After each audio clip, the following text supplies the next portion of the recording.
माता की, भारत माता की,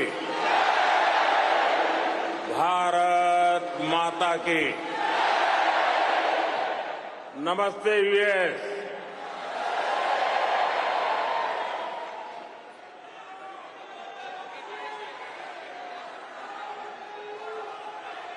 अब अपना नमस्ते भी मल्टीनेशनल हो गया है।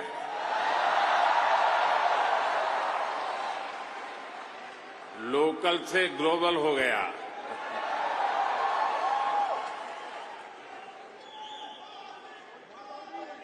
और ये सब आपने किया है।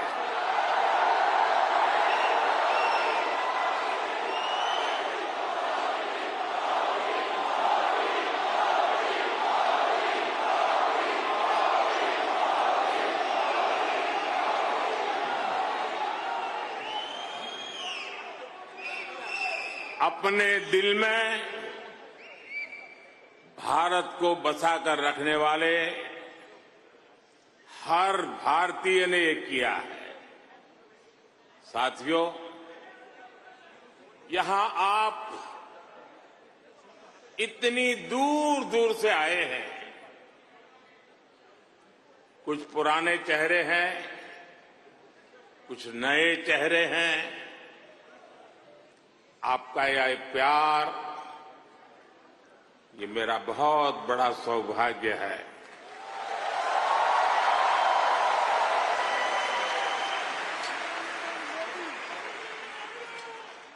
मुझे वो दिन याद आते हैं जब मैं पीएम भी नहीं था, सीएम भी नहीं था, नेता भी नहीं था। उस समय एक जिज्ञासु के तौर पर यहां आप सबके बीच आया करता था। इस धरती को देखना, इसे समझना, मन में कितने ही सवाल लेकर के आता था। जब मैं किसी पद पर नहीं था, उससे पहले भी मैं अमेरिका के करीब करीब 29 स्टेट्स में दौरा कर चुका था।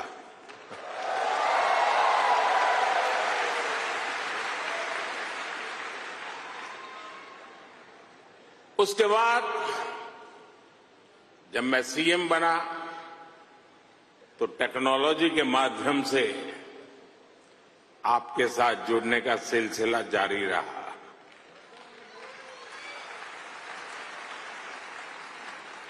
पीएम रहते हुए मैंने आपसे अपार स्नेह पाया है, अपनत्व पाया है। 2014 में मेडिसन स्क्वायर,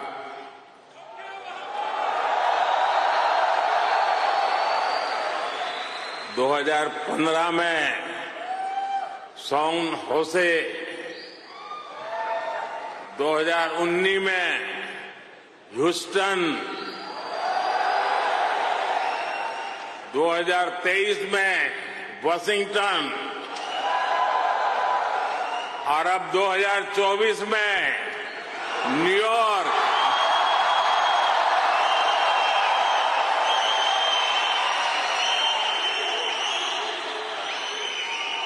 और आप लोग हर बार पिछला रिकॉर्ड तोड़ देते हैं।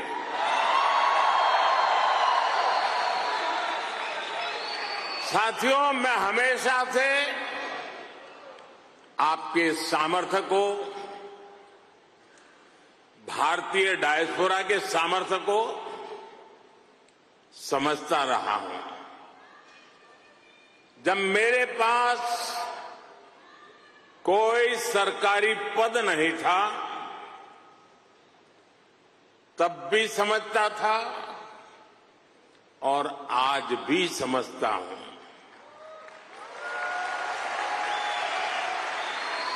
आप सब मेरे लिए हमेशा से भारत के सबसे मजबूत ब्रांड एम्बेसडर रहे हैं।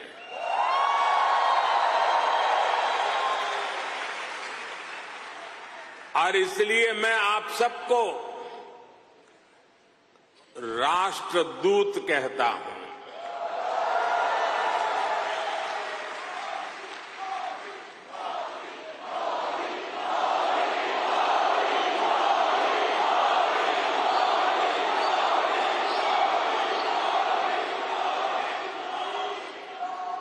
आपने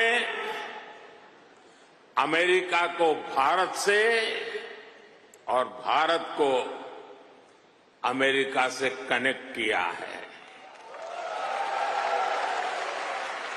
आपका स्किल, आपका टैलेंट, आपका कमिटमेंट, इसका कोई मुकाबला नहीं है।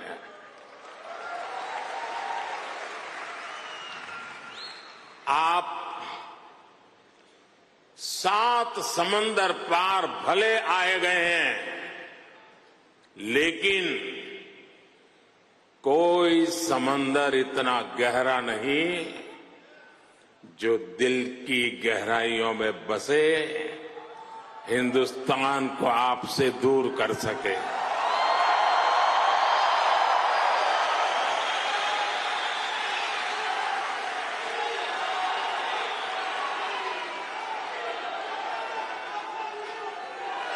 मां भारती ने जो हमें सिखाया है वो हम कभी भी भूल नहीं सकते।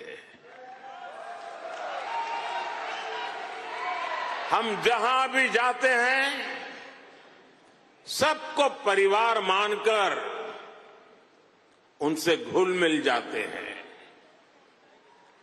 डायवर्सिटी को समझना, डायवर्सिटी को जीना, उसे अपने जीवन में उतारना, ये हमारे संस्कारों में है, हमारी रगों में है।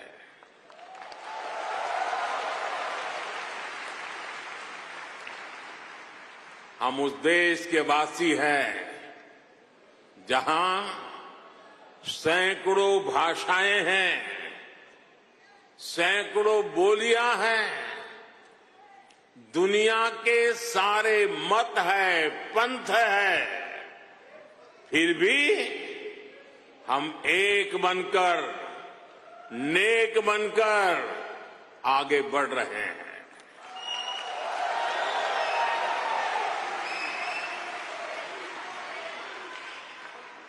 यहां इस हॉल में ही देखिए, कोई तमिल बोलता है,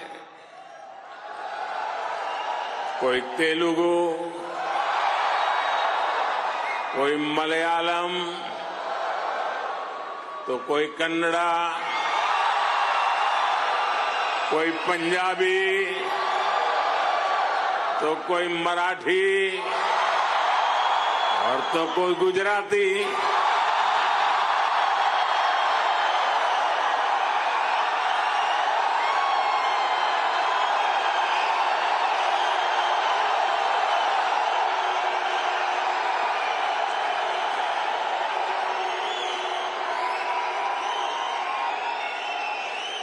भाषा अनेक है, लेकिन भाव एक है, और वो भाव है भारत माता की। वो भाव है भारतीयता। दुनिया के साथ जुड़ने के लिए ये हमारी सबसे बड़ी स्ट्रेंथ है, सबसे बड़ी ताकत है। यही वैल्यूज हमें सहज रूप से ही विश्व बंधु बनाती है।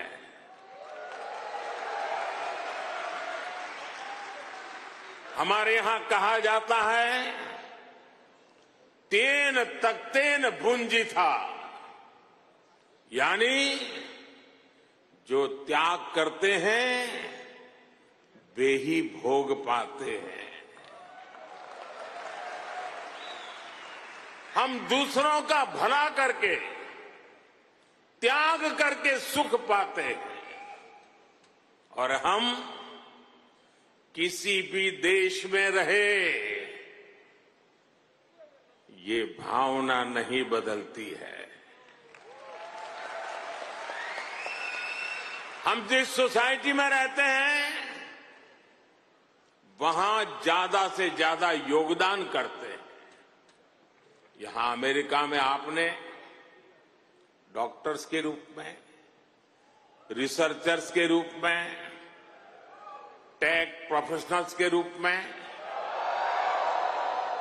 साइंटिस्ट के रूप में या दूसरे प्रोफेशंस में जो परचम लहराया हुआ है वो इसी का प्रतीक है। अभी कुछ समय पहले ही तो यहां T20 क्रिकेट वर्ल्ड कप हुआ था।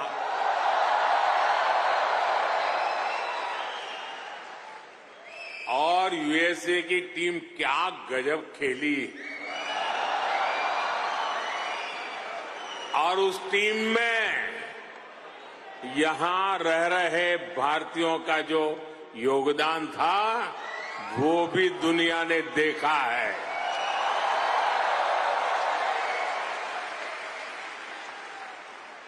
साथियों, दुनिया के लिए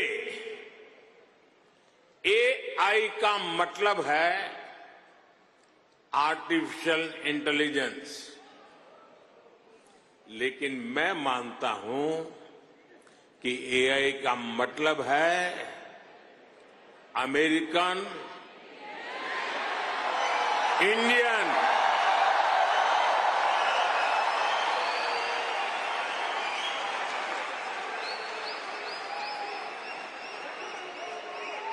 अमेरिका इंडिया, ये स्पिरिट है और वही तो नई दुनिया का एआई पावर है।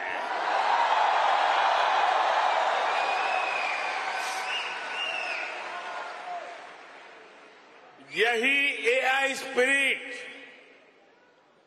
भारत अमेरिका रिश्तों को नई ऊंचाई दे रहा है।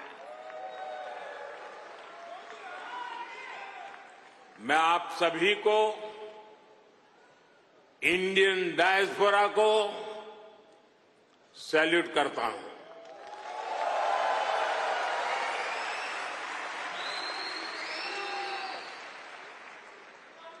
I salute you all.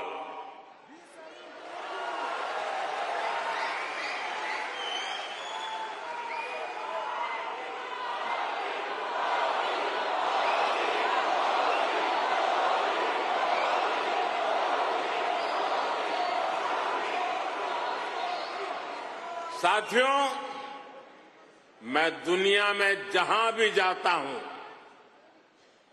Her leader के मुंह से भारतीय डायस्पोरा की तारीफ ही सुनता हूं।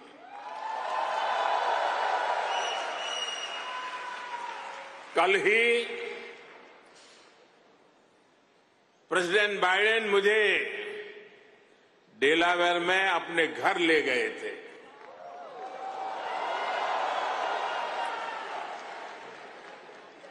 उनकी आत्मीयता,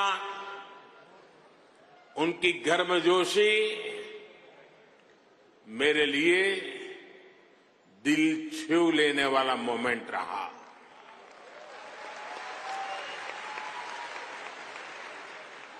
ये सम्मान 140 करोड़ भारतीयों का है।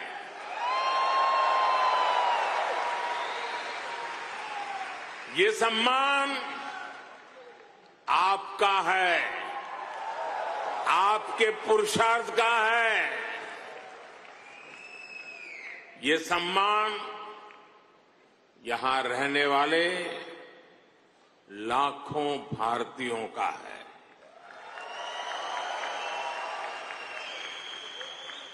मैं प्रेसिडेंट बाइडेन का आभार करूंगा और साथ ही आपका भी आभार व्यक्त करूंगा। साथियों, 2024 का ये साल पूरी दुनिया के लिए बहुत अहम है। एक तरफ दुनिया के कई देशों के बीच संघर्ष है, तनाव है, तो दूसरी तरफ कई देशों में डेमोक्रेसी का जश्न चल रहा है।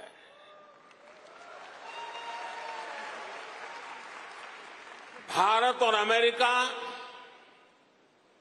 डेमोक्रेसी के जश्न में भी एक साथ है।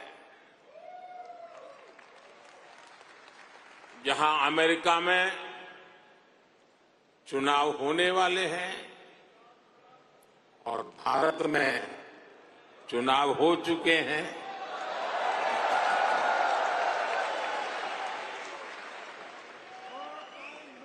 भारत में हुए ये इलेक्शन ह्यूमन हिस्ट्री के अब तक के सबसे बड़े चुनाव थे।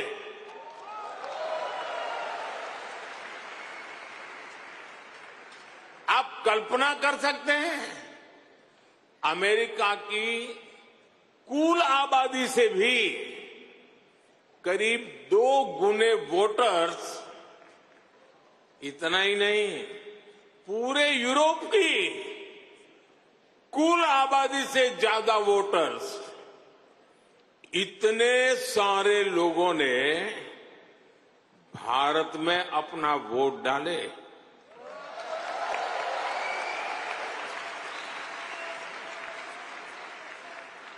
जब हम भारत की डेमोक्रेसी का उसका स्केल देखते हैं तो और भी गर्व होता है।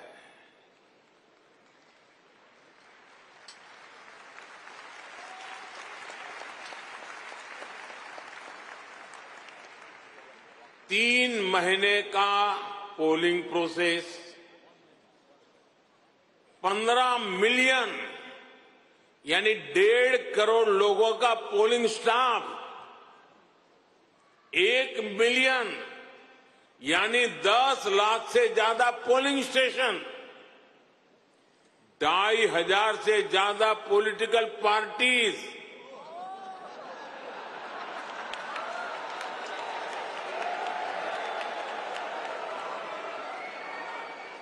8,000 से ज्यादा कैंडिडेट्स, अलग अलग भाषाओं के हजारों न्यूज़पेपर्स, सैकड़ों रेडियो स्टेशन, सैकड़ों टीवी न्यूज चैनल, करोड़ों सोशल मीडिया अकाउंट्स, लाखों सोशल मीडिया चैनल्स, ये सब भारत की डेमोक्रेसी को वाइब्रेंट बनाते हैं।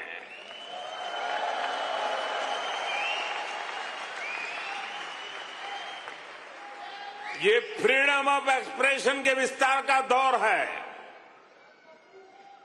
इस लेवल की स्क्रूटनी से होकर हमारे देश की चुनावी प्रक्रिया गुजरती है।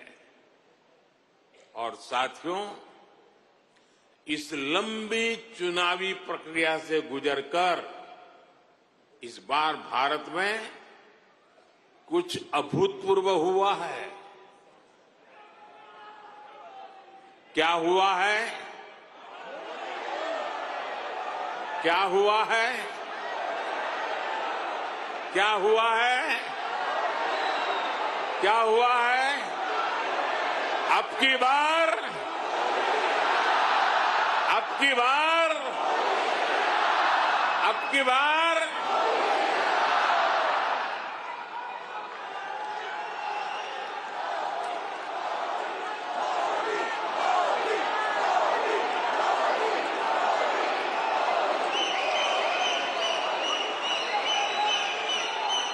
साथियों, तीसरी बार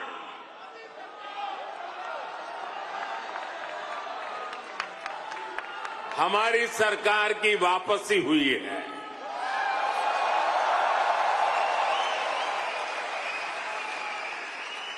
और ऐसा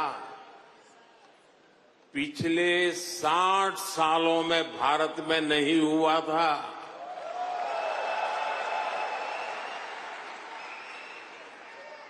भारत की जनता ने ये जो नया मैंडेट दिया है, उसके मायने बहुत है और बहुत बड़े भी हैं। ये तीसरे टर्म में हमें बहुत बड़े लक्ष्य साधने हैं।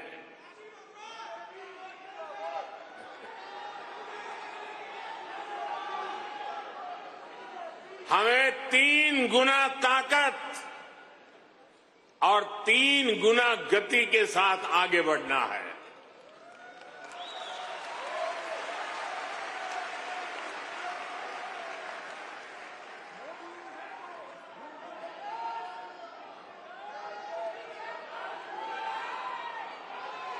आपको एक शब्द याद रहेगा, पुष्प।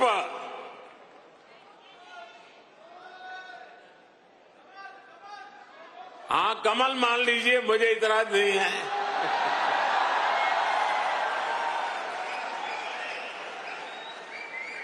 पुष्प, और मैं पुष्प को डिफाइन करता हूं, पी फॉर प्रोग्रेसिव भारत,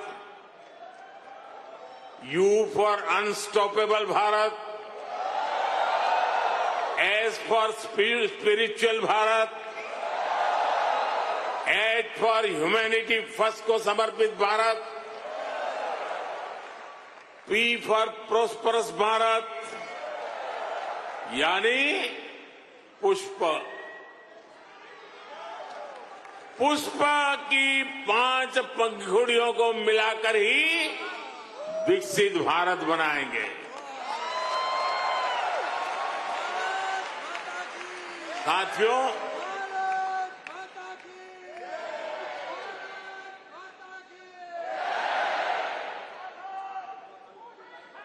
मैं भारत का पहला प्रधानमंत्री हूं जिसका जन्म आजादी के बाद हुआ।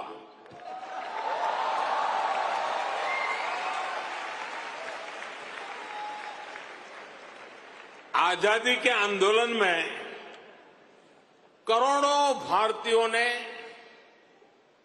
स्वराज के लिए जीवन खपा दिया था। उन्होंने अपना हित नहीं देखा,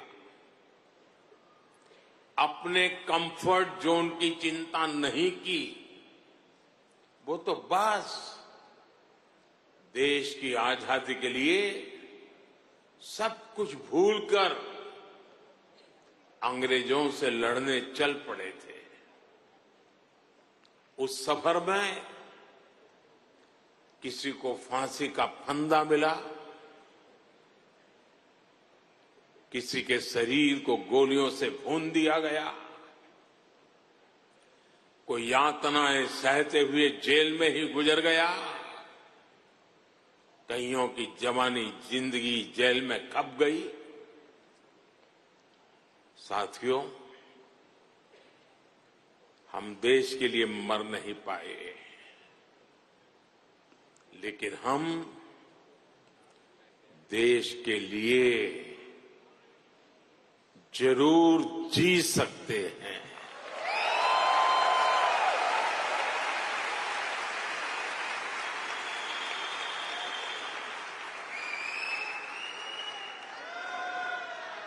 मरना हमारे नसीब नहीं था, जीना हमारे नसीब है।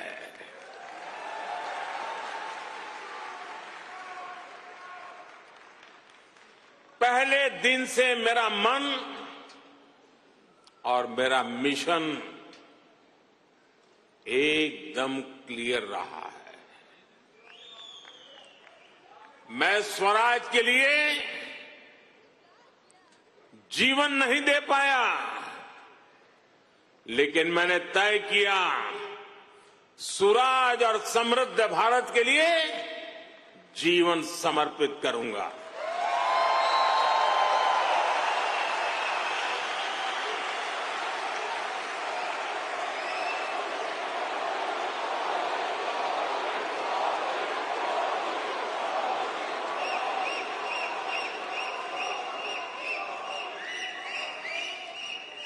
मेरे जीवन का एक बहुत बड़ा हिस्सा ऐसा रहा जिसमें मैं सालों साल तक पूरे देश में घूमता रहा, भटकता रहा। जहां खाना मिला वहां खा लिया, जहां सोने को मिला वहां सो लिया। समंदर के किनारे से लेकर पहाड़ों तक, रेगिस्तान से लेकर बर्फीली चोटियों तक मैं हर क्षेत्र के लोगों से मिला, उनको जाना, समझा। मैंने अपने देश के जीवन, अपने देश की संस्कृति, अपने देश की चुनौतियों का फर्स्ट हैंड एक्सपीरियंस लिया।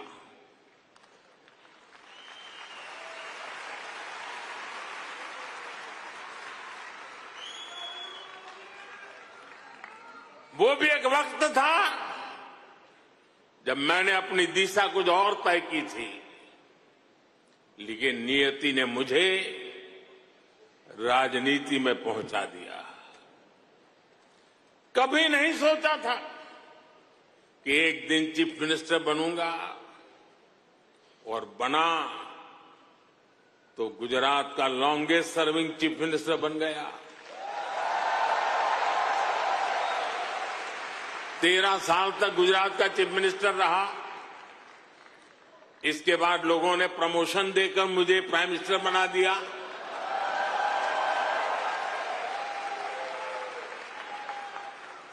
लेकिन दशकों तक देश के कोने में जाकर मैंने जो सीखा है, उसी ने चाहे राज्य हो या केंद्र, मेरे सेवा के मॉडल को, मेरे गवर्नेंस के मॉडल को इतना सफल बनाया है। पिछले 10 साल में इस गवर्नेंस मॉडल की सफलता आपने देखी है, पूरी दुनिया ने देखी है, और अब देश के लोगों ने बहुत बड़े भरोसे के साथ मुझे ये तीसरा टर्म सौंपा है।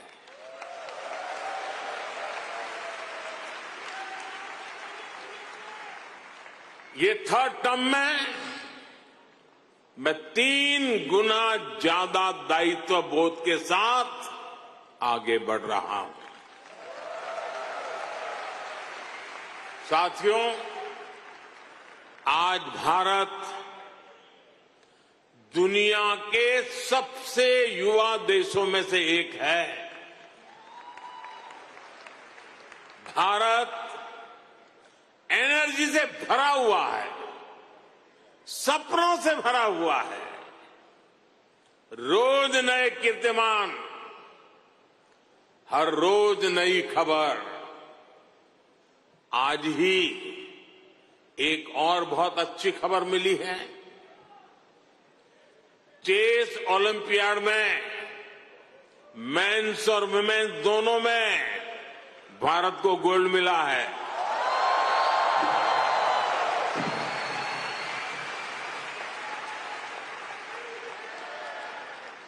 लेकिन एक और बात बताऊं, जब ज्यादा तालियां बजानी पड़ेगी। ये लगभग 100 साल के इतिहास में पहली बार हुआ है।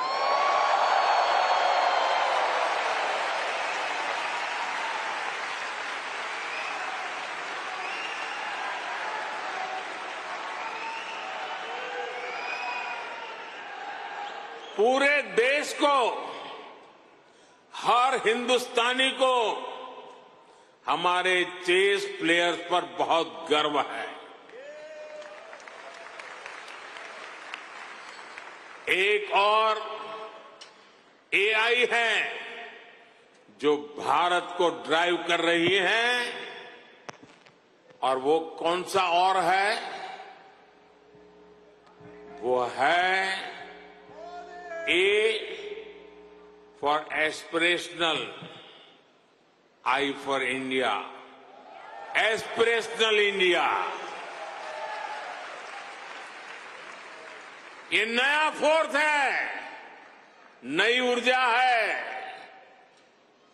आज करोड़ों भारतीयों की एस्पिरेशन भारत की ग्रोथ को ड्राइव कर रही है। हर एस्पिरेशन नए अचीवमेंट को जन्म देती है, और हर अचीवमेंट नए एस्पिरेशन के लिए खाद पानी बन रही है। एक दशक में भारत 10वें नंबर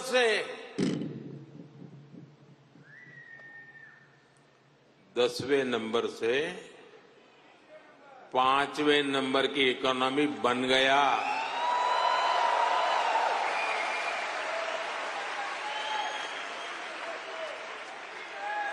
अब हर भारतीय चाहता है कि भारत जल्दी से 3rd लार्जेस्ट इकोनॉमी बने।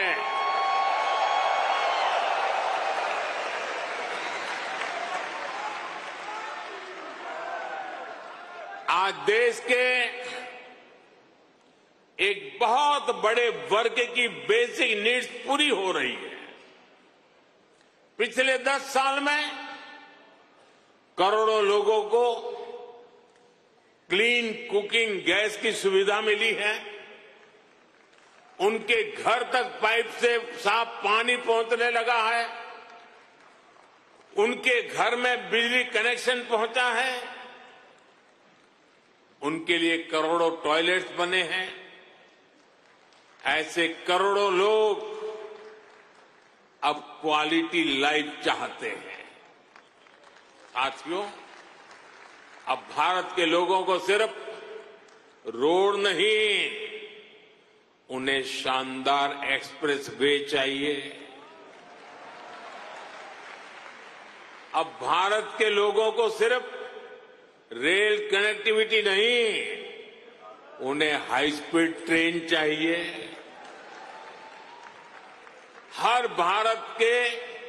भारत के हर शहर की अपेक्षा है उसके यहां मेट्रो चले। भारत के हर शहर की अपेक्षा है उसका अपना एयरपोर्ट हो। देश का हर नागरिक, हर गांव शहर चाहता है कि उसके यहां दुनिया की बेस्ट सुविधाएं हो, और इसका नतीजा हम देख रहे हैं। 2014 में भारत के सिर्फ 5 शहरों में मेट्रो थी। आज 23 शहरों में मेट्रो है। आज दुनिया का दूसरा सबसे बड़ा मेट्रो नेटवर्क भारत में है, और इसका हर दिन विस्तार हो रहा है। साथियों, 2014 में भारत के सिर्फ 70 शहरों में 70 शहरों में एयरपोर्ट्स थे। आज 140 से ज्यादा शहरों में एयरपोर्ट्स है।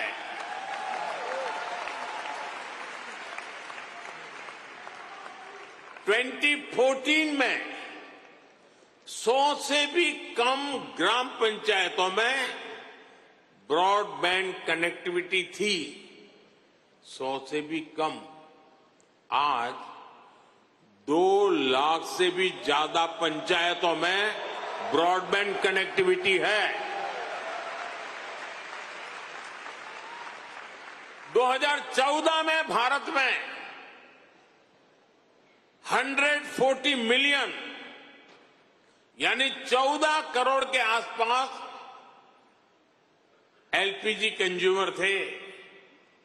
आज भारत में 310 मिलियन यानी 31 करोड़ से ज्यादा एलपीजी कंज्यूमर है। जिस काम में पहले सालों लग जाते थे, वो काम अब महीनों में खत्म हो रहा है।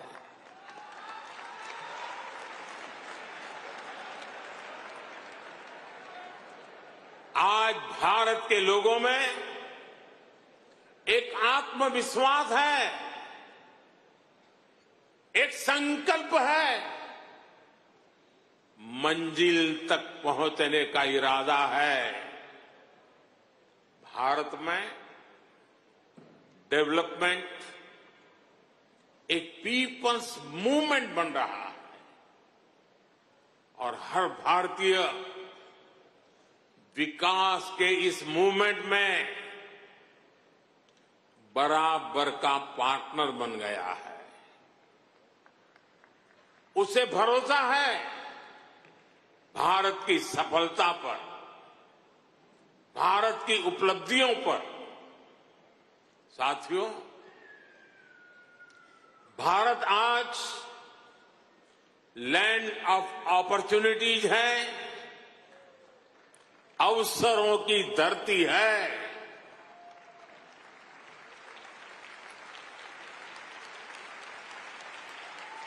अब भारत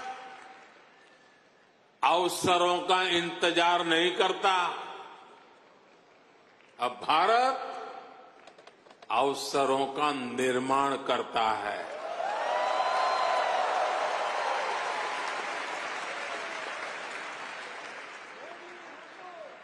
बीते 10 साल में भारत ने हर सेक्टर में अपॉर्चुनिटीज का एक नया लॉन्चिंग पैड तैयार किया है। आप देखिए, सिर्फ 1 दशक में ही, और ये बात आप सबको गर्व देगी, सिर्फ 1 दशक में ही 25 करोड़ लोग, 1 दशक में ही 25 करोड़ लोग गरीबी से बाहर निकले हैं।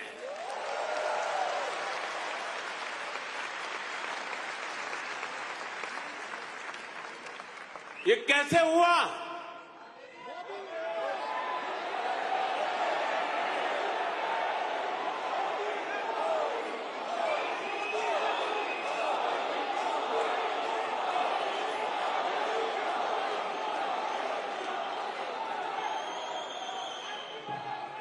ये इसलिए हुआ, हमने पुरानी सोच बदली, अप्रोच बदली। हमने गरीब को एम्पावर करने पर फोकस किया। 50 करोड़ यानी 500 मिलियन से ज्यादा लोगों को बैंकिंग सिस्टम से जोड़ा। 55 करोड़ यानी 550 मिलियन से ज्यादा लोगों को 5 लाख रुपए तक का फ्री मेडिकल ट्रीटमेंट देना। 4 करोड़ यानी 40 मिलियन से ज्यादा फैमिलीज को पक्के घर देना। कोलेटरल फ्री लोन्स का सिस्टम बनाकर करोड़ों लोगों को ईज ऑफ क्रेडिट से जोड़ना।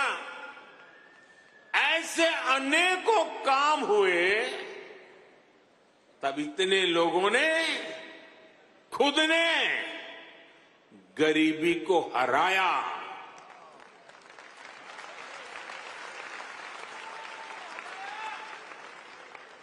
और वो गरीबी से निकल करके आज यही नियो मिडिल क्लास भारत के डेवलपमेंट को तेज गति दे रहा है। साथियों,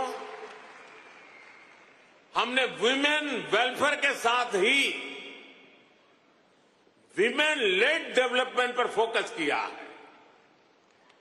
सरकार ने जो करोड़ों घर बनवाए, उनकी रजिस्ट्री महिलाओं के नाम हुई है। जो करोड़ों बैंक खाते खुले, उसमें आधे से ज्यादा खाते महिलाओं के खाते खुले।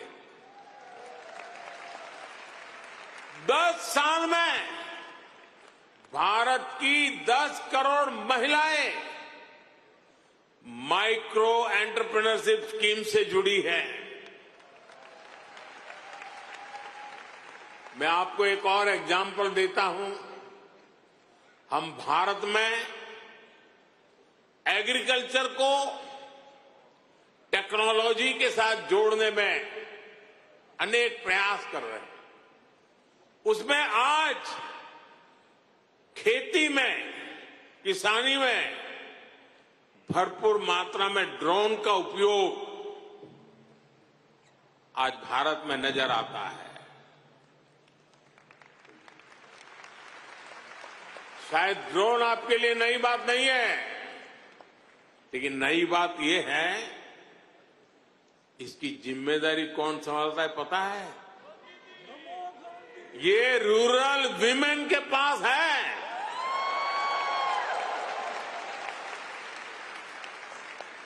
हम हजारों महिलाओं को ड्रोन पायलट्स बना रहे हैं।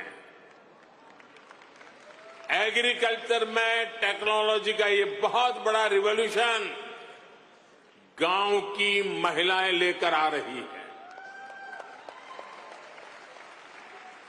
साथियों, जो एरियाज पहले निग्लेक्टेड थे, वो आज देश की प्रायोरिटी है। आज भारत जितना कनेक्टेड है, उतना पहले कभी नहीं रहा। आप हैरान होंगे, आज भारत का 5G मार्केट, बताऊं? बुरा नहीं लगेगा ना? आज भारत का 5G मार्केट अमेरिका से भी बड़ा हो चुका है।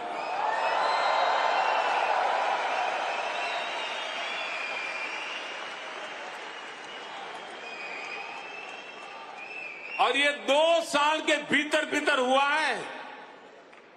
अब तो भारत मेड इन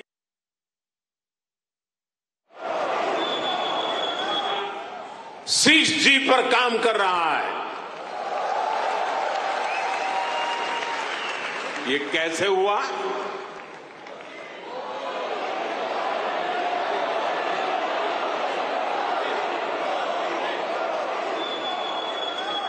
ये इसलिए हुआ क्योंकि हमने इस सेक्टर को आगे बढ़ाने के लिए पॉलिसीज बनाई।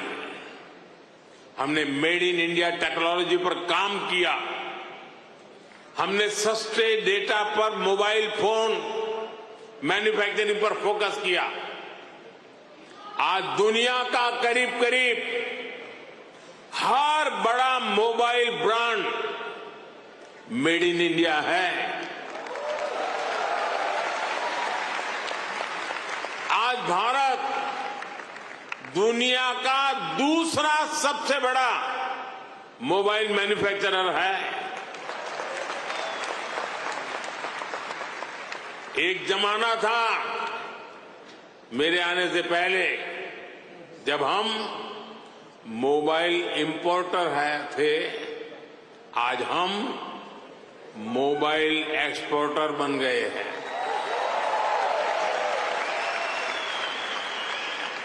साथियों, अब भारत पीछे नहीं चलता। अब भारत नई व्यवस्थाएं बनाता है। अब भारत नेतृत्व करता है।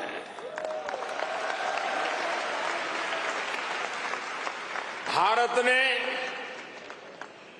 डिजिटल पब्लिक इंफ्रास्ट्रक्चर डीपीआई का नया कंसेप्ट दुनिया को दिया है।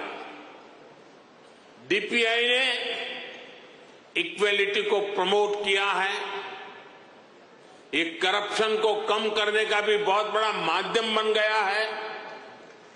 भारत का यूपीआई आज पूरी दुनिया को आकर्षित कर रहा है।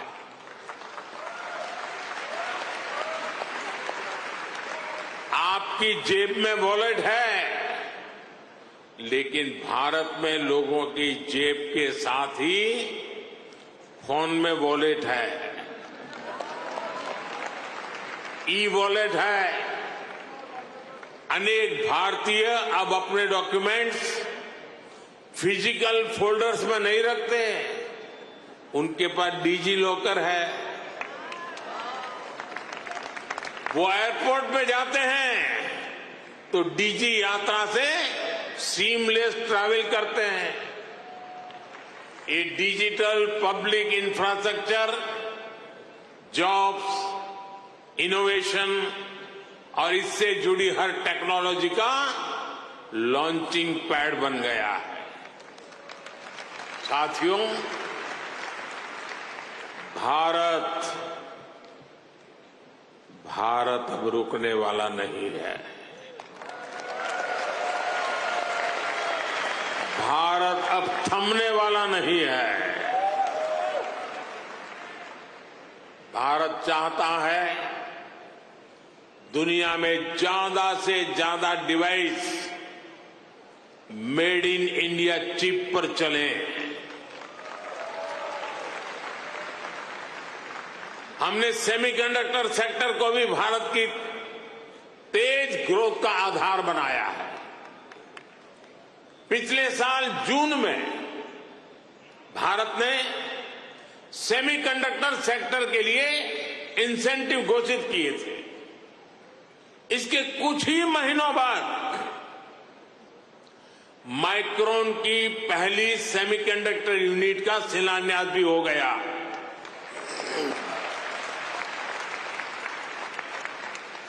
अब तक भारत में ऐसी 5 यूनिट्स स्वीकृत हो चुकी हैं। वो दिन दूर नहीं जब आप मेड इन इंडिया चिप यहां अमेरिका में भी देखेंगे।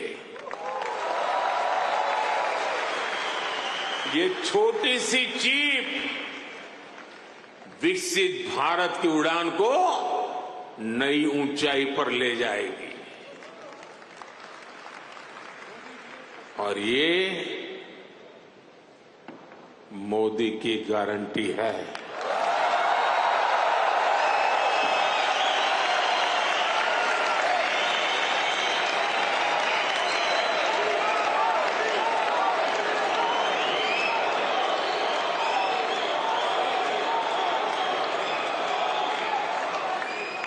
साथियों, आज भारत में रिफॉर्म्स के लिए जो कन्विक्शन, जो कमिटमेंट है, वो अभूतपूर्व है। हमारा ग्रीन एनर्जी ट्रांजिशन प्रोग्राम इसका बहुत बड़ा उदाहरण है। दुनिया की 17% पॉपुलेशन होने के बावजूद ग्लोबल कार्बन एमिशन में भारत की हिस्सेदारी सिर्फ 4% है। दुनिया को बर्बाद करने में हमारा कोई रोल नहीं है।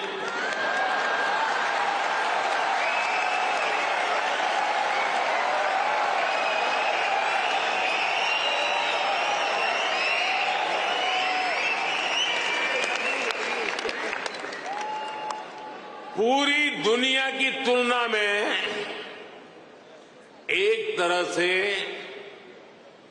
यानी कह सकते हैं ना के बराबर है। हम भी सिर्फ कार्बन फ्यूल जलाकर अपनी ग्रोथ को सपोर्ट कर सकते थे, लेकिन हमने ग्रीन ट्रांजिशन का रास्ता चुना। प्रकृति प्रेम के हमारे संस्कारों ने हमें गाइड किया, इसलिए हम solar, wind, hydro, green hydrogen और न्यूक्लियर एनर्जी पर इन्वेस्टमेंट कर रहे हैं। आप देखिए, भारत G20 का ऐसा देश है जिसने पेरिस क्लाइमेट गोल्स को सबसे पहले पूरा कर दिया।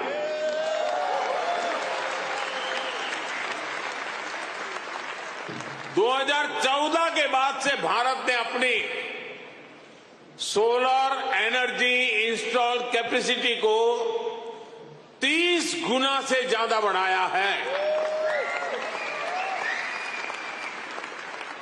हम देश के हर घर को सोलर पावर होम बनाने में जुटे हैं।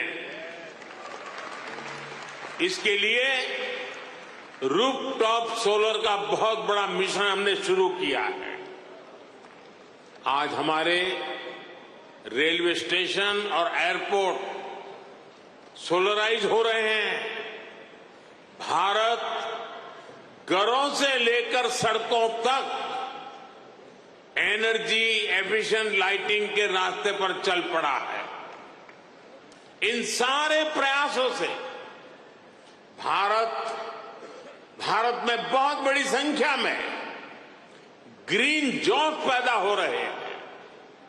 साथियों, 21वीं सदी का भारत एजुकेशन, स्किल, रिसर्च और इनोवेशन के दम पर आगे बढ़ रहा है।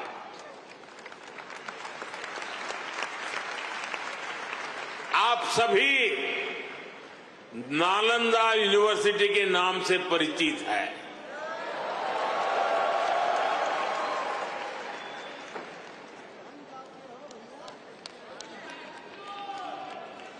कुछ समय पहले ही भारत की प्राचीन नालंदा यूनिवर्सिटी नए अवतार में सामने आई है।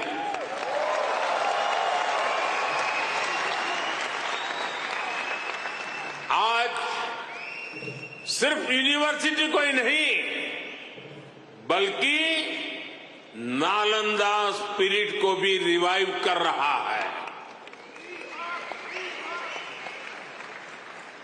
पूरी दुनिया के स्टूडेंट्स भारत आकर पढ़े, हम इस तरह का आधुनिक इकोनॉमिक सिस्टम बना रहे हैं। बीते 10 साल में भारत में, ये भी जरा आप लोगों को याद रखने जैसी बात बताता हूं मैं, बीते 10 साल में भारत में हर सप्ताह एक यूनिवर्सिटी बनी है।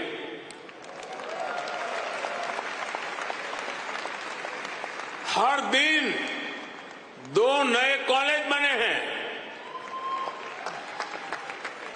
हर दिन एक नई आईटीआई की स्थापना हुई है। 10 साल में ट्रिपल आईटी की संख्या 9 से बढ़कर 25 हो चुकी है। आईआईएम्स की संख्या 13 से बढ़कर 21 हो चुकी है। एम्स की संख्या 3 गुना बढ़कर 22 हो चुकी है। 10 साल में मेडिकल कॉलेजों की संख्या भी लगभग 2 गुनी हो चुकी है। टॉप ग्लोबल यूनिवर्सिटीज भी आज भारत आ रहे हैं, भारत का नाम है। अभी तक दुनिया ने भारत के डिजाइनर्स का दम देखा, अब दुनिया डिजाइन इन इंडिया का जलवा देखेगी। साथियों, आज हमारी साझेदारी पूरी दुनिया के साथ बढ़ रही है। पहले भारत सबसे समान दूरी की नीति पर चलता था, इक्वल डिस्टेंस। अब भारत सबसे समान नजदीकी की नीति पर चल रहा है।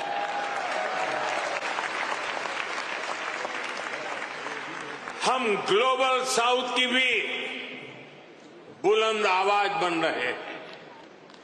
आपने देखा होगा, भारत की पहल पर G20 समिट में अफ्रीकन यूनियन को स्थायी सदस्यता मिली।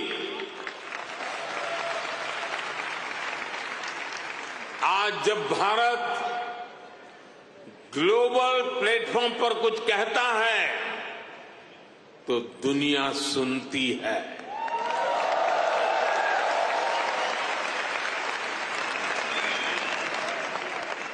कुछ समय पहले जब मैंने कहा कि this is not the era of war, तो उसकी गंभीरता सबने समझी। साथियों, आज दुनिया में कहीं भी संकट आए, भारत फर्स्ट रिस्पॉन्डर के रूप में सामने आता है। कोरोना के समय में हमने 150 से ज्यादा देशों को वैक्सीन और दवाइयां भेजी। कहीं भूकंप आए, कहीं साइक्लोन आए, कहीं गृह युद्ध हो, हम मदद के लिए सबसे पहले पहुंचते हैं। यही हमारे पुरखों की सीख है, यही हमारे संस्कार है। साथियों, आज का भारत दुनिया में एक नए कैटलिस्ट एजेंट की तरह उभर रहा है और इसका प्रभाव हर सेक्टर में दिखेगा। ग्लोबल ग्रोथ के प्रोसेस को तेज करने के लिए भारत का रोल अहम होगा। ग्लोबल पीस के प्रोसेस को तेज करने के लिए भारत का रोल अहम होगा। ग्लोबल क्लाइमेट एक्शन को स्पीड अप करने में भारत का रोल अहम होगा। ग्लोबल स्किल गैप को दूर करने में भारत का रोल अहम होगा। ग्लोबल इनोवेशंस को नई दिशा देने में भारत का रोल अहम होगा। ग्लोबल सप्लाई चेन में स्टेबिलिटी के लिए भारत का भूमिका अहम होगा।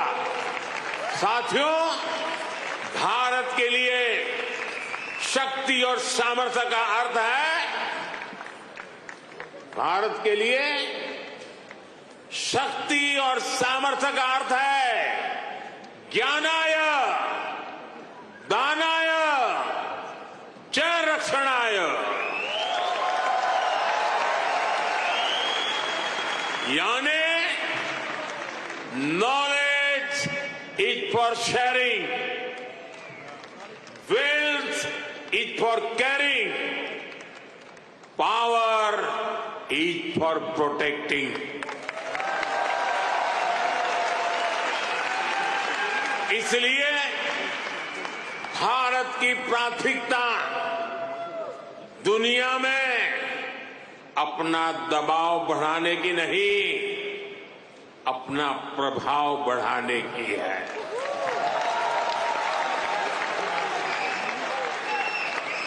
हम आग की तरह जलाने वाले नहीं, हम सूरज के किरण की तरह रोशनी देने वाले लोग हैं।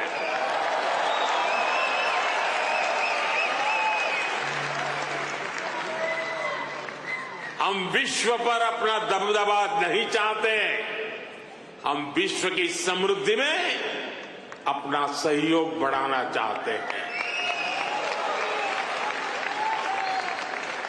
योग को बढ़ावा देना हो, सुपर फूड मिलेट्स को बढ़ावा देना हो, मिशन लाइफ यानी लाइफ स्टाइल फॉर एनवायरमेंट का विजन हो,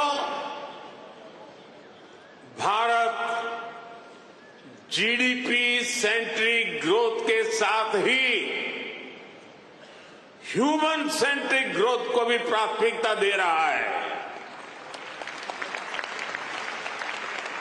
मेरा आपसे भी आग्रह है, यहां मिशन लाइफ को ज्यादा से ज्यादा प्रमोट करिए।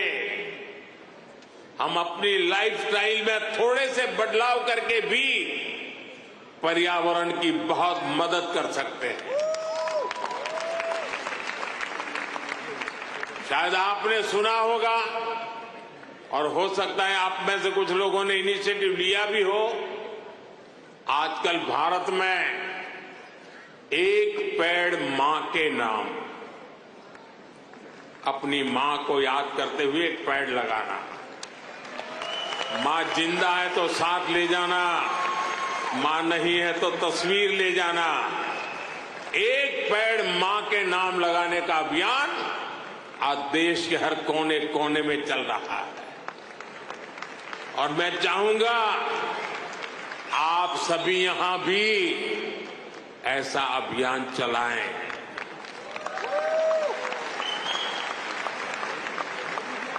ये हमारी जन्मदाता मां और धरती मां दोनों का यश बढ़ाएगा। साथियों, आज का भारत बड़े सपने देखता है, बड़े सपनों का पीछा करता है। अभी कुछ दिन पहले ही पेरिस ओलंपिक खत्म हुए हैं। अगले ओलंपिक्स का होस्ट यूएसए है। जल्द ही आप भारत में भी ओलंपिक्स के साक्षी बनेंगे।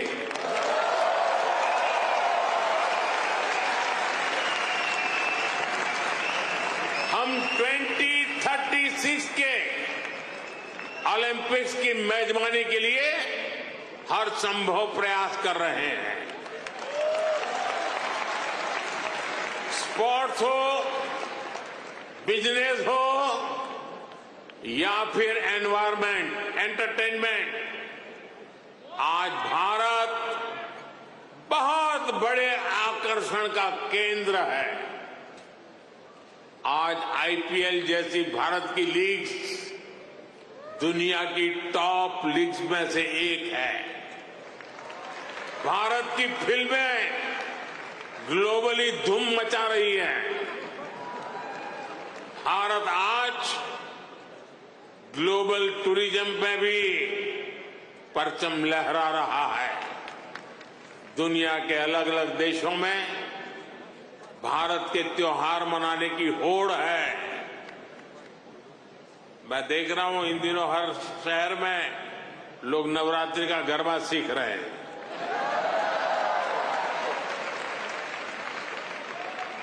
ये भारत के प्रति उनका प्यार है। साथियों, आज हर देश भारत को ज्यादा से ज्यादा समझना चाहता है, जानना चाहता है। आपको एक और बात जानकर खुशी होगी, कल ही अमेरिका ने हमारे करीब 300 पुराने जो शिलालेख और मूर्तियां थी जो कभी हिंदुस्तान से कोई चोरी कर गया होगा, कोई 1500 साल पुरानी, कोई 2000 साल पुरानी, 300 शिलालेख और मूर्तियां भारत को लौटाई है।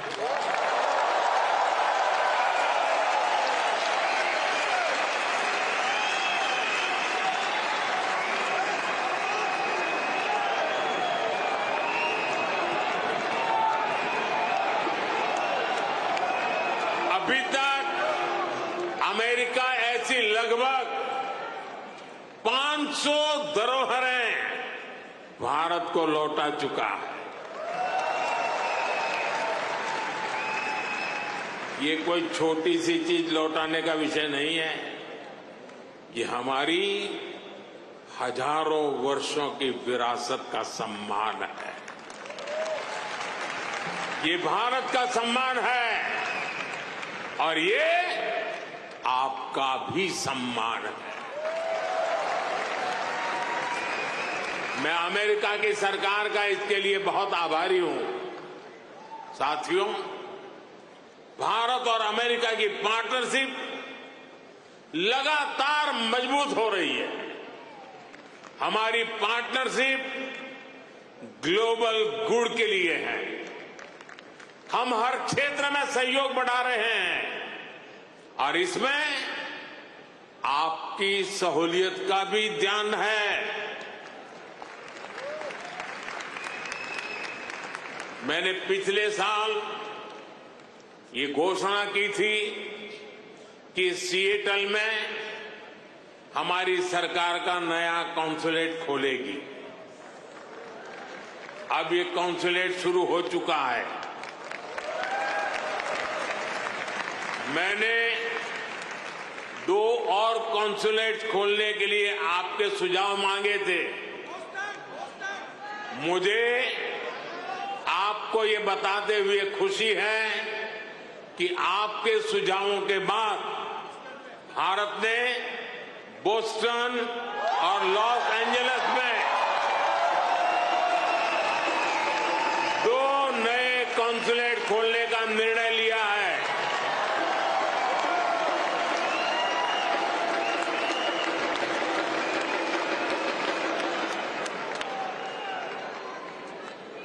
मुझे यूनिवर्सिटी ऑफ ह्यूस्टन में